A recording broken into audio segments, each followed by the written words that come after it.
is enough said. What's up, Heat Nation? Happy Taco Tuesday. Your boy Ernest here, and I am back with another Miami Heat Talk video. We'd really appreciate if you guys can like the video and subscribe to the channel. We on that road to 4,000 subscribers, so I need your help to get there.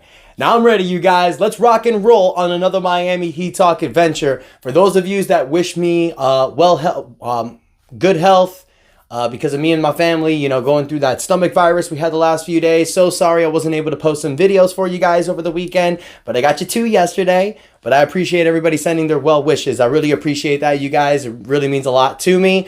But I'm feeling better. Energy's back. I'm ready to rock and roll. Now, before we get to today's topic at hand, I want to kind of piggyback off of yesterday's video because as we know, Pat Riley did have that State of the Union for the Miami Heat. Called out Jimmy Butler, called out Tyler Hero. I'll be honest. But one thing I didn't mention in yesterday's video, you guys, that I really wanted to get out there, wasn't in my notes.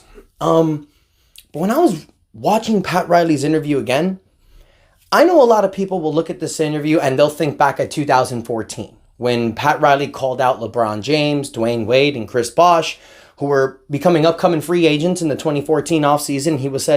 He challenged them. He basically said, if you have the guts to stick it out and stay together and win championships, you got to have the guts. Basically calling them out and saying, you got to have the balls to want to do this. Because this is what he experienced with Magic Johnson, Kareem Abdul-Jabbar, James Worthy, and those boys with the Showtime Lakers. He also experienced it with the Knicks. Because this was a team in the 90s that were going hard against the Chicago Bulls. Every year, they didn't blow it up. They retooled. They went at the Bulls. They had an opportunity in 94 and they lost the finals. But Pat Riley comes from that era where he challenges people, sets them up, military mindset. He doesn't coddle. He doesn't baby people. Now, you notice it didn't work with LeBron. LeBron's cut a little different. You got to baby LeBron a little bit. You got to cater to him. You got to finesse him a little bit. Jimmy Butler's different. From the 5 years that I've watched Jimmy Butler in this Miami Heat team and watching him before with the teams like Minnesota, Chicago, Philadelphia, Jimmy Butler ain't cut the same way as a lot of these players in the NBA. Jimmy Butler's brutally honest, and he actually appreciates honesty given back. Now, yesterday, Bernie Lee, Jimmy Butler's agent, was talking about the comments that Pat Riley made, and one of the things that he said was these two were cut from the same cloth, which means they're exactly the same. They have the same mindset. We know Jimmy Butler and Pat Riley, they talk a lot in the sidelines. Jimmy Butler is constantly praising Pat Riley. So I think this is just something that that Pat Riley said on Jimmy Butler to motivate him, to push him. He's tried that before, but certain players get on their feeling, like when he questioned Kyle Lowry's weight back in 2022, and then we saw Kyle Lowry get in his feelings. Maybe the fragile comment did something to Tyler Hero. We don't know about that. But we did hear back from Jimmy Butler's agent, and I do want to read a quote. This is more towards Jimmy Butler not playing. With Pat Riley making the comment that if you want to talk, be on the court. If you want max money, be on the court. So Jimmy Butler agent said, I enjoy watching him play as much, if not more than anyone. So believe me, I want to see him play every night. But unfortunately, he isn't a robot and injuries and circumstances happen. Prior to the year, we had a meeting to discuss the changes, NBA rulings, and the need to reject load management. And we all understood the assignment. Jimmy's 22 games missed were all for valid reasons and concerns. Taking issue in games in which he plays is just not reality. The past season, we've had a conversation at the start of the year just with some of the changes, rule changes in the NBA. The priority was set in place to be able to participate in every game he was physically able to participate for. And I can tell you that he lived up to the commitment, end quote. So that doesn't really say anything. Honestly, you guys, it's telling us the same thing. We know what Jimmy Butler does. Jimmy Butler's not an 82-game player. Never was, never will be. You know what you get with Jimmy Butler. He's one of the best playoff performers in the NBA. We know what this team needs. This team needs a healthy roster going into next season. Now, you can say whatever you want. You can say we have to trade for Donovan Mitchell. We have to trade for this guy. We got to get rid of this guy. That's all speculation. If anything last year taught us in the offseason is don't focus on stuff you cannot control. Focus on what we have right now and what we can do to make this better. And it's like what Pat Riley said yesterday in the press conference. It's like we've been saying all year long and all offseason. We need to get this team healthy. If we have a healthy roster moving forward, we know this team can do some damage. Now, there's question marks with certain players. Are we going to get Kevin Love back? Are we going to get Josh Richardson back? Are we going to get Caleb Martin back? Are we going to get Thomas Bryant back? We don't know that. We got to wait. But one thing that we can control is the NBA draft. Because Pat Riley did mention in the press conference that it is being recently reported that the Miami Heat are not looking to make major changes. So what that tells me is we're probably not going to see a huge trade in the offseason. But what are we going to see is an upgrade to this team via draft. Because the Miami Heat has 2 picks moving forward. Now look, I don't believe that these comments that Pat Riley are making are set in stone. Miami Heat is that type of team that if an opportunity presents itself and becomes available, they'll take it. Now, it may be at their convenience, but they will take it. But we have the NBA draft coming up next month, you guys, and I looked at this NBA draft. I've been giving it more research. I've been giving it more claims, more thought. And I'm seeing that there's a lot of players in this draft that can help us immediately. So there's players in this draft that can actually make up for what we're losing. Now, we do have our 2nd round pick. We'll do another video about that another day. Today is specifically about the 1st round pick because we own the 15th pick. Now, I'm going to give you guys 5 players that I'm looking at that can fit this Heat culture, and then I'll throw in a dark horse. Now, first and foremost, a player that we've talked about before, there's not much to talk about, Zach Edey from Purdue. The 7'4 phenom who's 300 pounds, gave you 25 points last season, 12 rebounds, 2.2 blocks with 62% from the field. This is a guy who doesn't really play in today's NBA standard. He's not a spacer. He's a guy that's a rim protector. I believe he can help the Miami Heat because he gives us something we haven't had in years, rim protection. Bam Adebayo is a different type of center. He's a center that can play center and power forward. So we don't know what Bam Adebayo is going to play like with a rim protector down low because neither of these guys are great at 3. Bam can shoot. So if Bam, like I've mentioned before, if Bam can elevate his offense to a Chris Bosh level, hit threes like Chris Bosh, then yes, you can get a guy like Zach Edey. Because Bam Adebayo is going to be allowed to now play his game.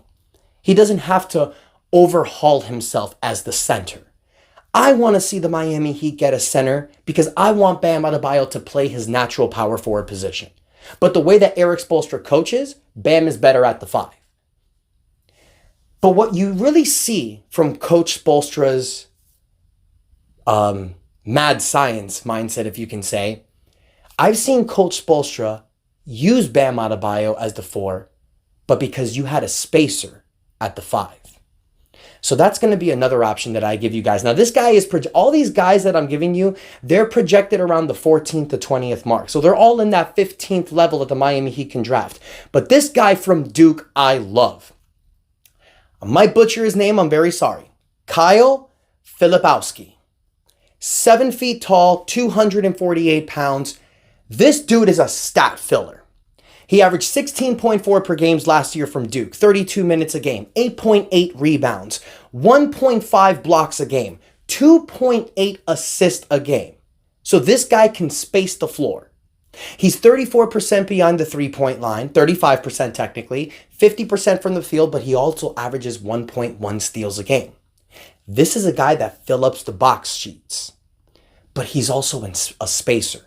A 7-foot center that can space the floor and hit the 3-point shot. The last time we saw Bam Adebayo have that was Kelly Olynyk and Myers Leonard in the 2020 season. And if memory serves me right, that was the year we went to the NBA Finals in the bubble. Now, whether or not that's the best fit for Bam, I think getting Kyle Filipowski in this Miami Heat squad is perfect. Because now you have next to Bam, Filipowski, Jovic, and Kevin Love. And what can all these 3 guys do? Space the floor with their 3-point shots.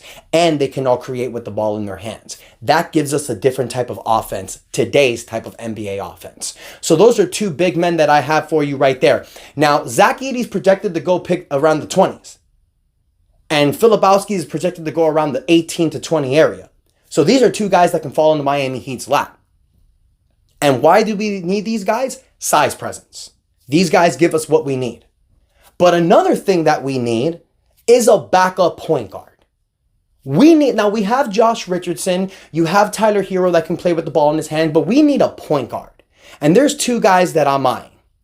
I'm looking at Jared McCain from Duke, and I'm looking at Devin Carter from Providence. Devin Carter is the son of Anthony Carter, a former Miami Heat culture player back in the Alonzo Mourning, Tim Hardaway era. He was also an assistant coach with us for several years. He embodies Heat culture, and he translates that to his son, Devin Carter. Devin Carter, who averaged 20 points a game. At 6'3", he averaged almost 9 rebounds a game. That's insane. 4 assists a game, 2 steals, and a block a game. That's a Miami Heat culture type of player. He also averages 38% from the three-point line, 47% for the field. And like I said, guys, he's Anthony Carter's son. He's exactly what this Miami Heat team needs. If you can't get that big guy, or if you don't want to get that big guy in the draft, then go after one of these backup point guards. Because when Terry Rozier comes off the bench, bringing in one of these point guards is going to do well. And Jared McCain's another guy. He may not be available in pick 15. He may get picked sooner, but this is a guy that may be one of the best players on the board if he's available with the 15th pick. Now, he did average about 14.3 points a game. 41% from the three-point line. Great backup option for Rozier. He's like a Gabe Vincent type of player, but he's a lot better in my opinion. A lot better scorer. He rebounds at 5 rebounds a game, 1.1 steals. Some may say that Devin Carter may be the better option than Jared McCain, but it looks like Jared McCain is the better scorer. Now, he wasn't Duke, so that team was handling the ball with a lot of different players, a lot more scorers. So McCain's, offense does predicate off of that. Now, the guy right now that's on the board, I guess you can say, at pick 15 for the Miami Heat, Jacoby Walter. Jacoby Walter's from Baylor. He's a 6'5" combo guard / forward. He's a 3D type of player. He screams Miami Heat culture. This is a guy who's an on-ball pest, averages 14.5 points a game. He's great at the three-point line. He's 35% from the three, but he's 44% from catch and shoot. He's a guy that can space the floor. He's a great makeup for Caleb Martin. I don't think Jacoby Walter is a great fit for this team, simply because we have Jimmy Butler. We also have Jaime Jaquez Jr., and if we bring back Haywood Highsmith, I think that's enough 3D players for this team. If you bring in Jacoby Walter, it's because everyone leaves. Highsmith leaves, Martin leaves. I know Jacoby Walter is slated right now for the Miami Heat's pick, but in my opinion, these other 4 players, Zach Edey, Jared McCain, Kyle Filipowski, and Devin Carter, they're way better options in my opinion for the Heat. And then the dark horse pick, Bronny James, because we all know the rumor that if LeBron James wants to play where his son plays. I'm going to be honest with you guys. Even Adrian Wojnarowski posted this. That's not a priority for LeBron James to play with his son. It would be nice if that happens, but in my opinion, that would happen if Bronny gets drafted by the Lakers. I don't see LeBron leaving the Lakers. It's got to be a really bad situation for LeBron to leave. But if Bronny does get picked up from Miami, with the averages that he has, I don't even think he's a draftable player, but you do have your second round pick. So if the Heat want to pick up Bronny James with the second round pick in hoping that lures LeBron to come here, that's fine. I don't have any problem with that. But I want to hear from you, Heat fans, because this video was specifically about the draft. I wanted to give you guys 5 options. From those 5 options, who do you think is the best fit for this Miami Heat team moving forward? Barring trades, barring changes, with this roster, who do you think is the best draft player for us? Because like Riley says, it's possible a trade is not made. I know that frustrates us, guys, but I've said this before. This current roster, fully healthy, can do some damage in the East. I know it. So I want to hear from you guys. Also, what do you think about the comments from Jimmy Butler's agent on Pat Riley? Do you think that bars any merit? Do you think there's actually going to be an issue here? Or do you think like me? Jimmy Butler and Pat Riley are cut from the same cloth. They'll get this figured out. Let me know in the comments what you think, you guys. Don't forget to like the video, subscribe to the channel. Would really appreciate your guys' support. Thank you so much for everyone that watches the video. Enjoy your Tuesday, and that is enough said. Stay positive, Heat fans.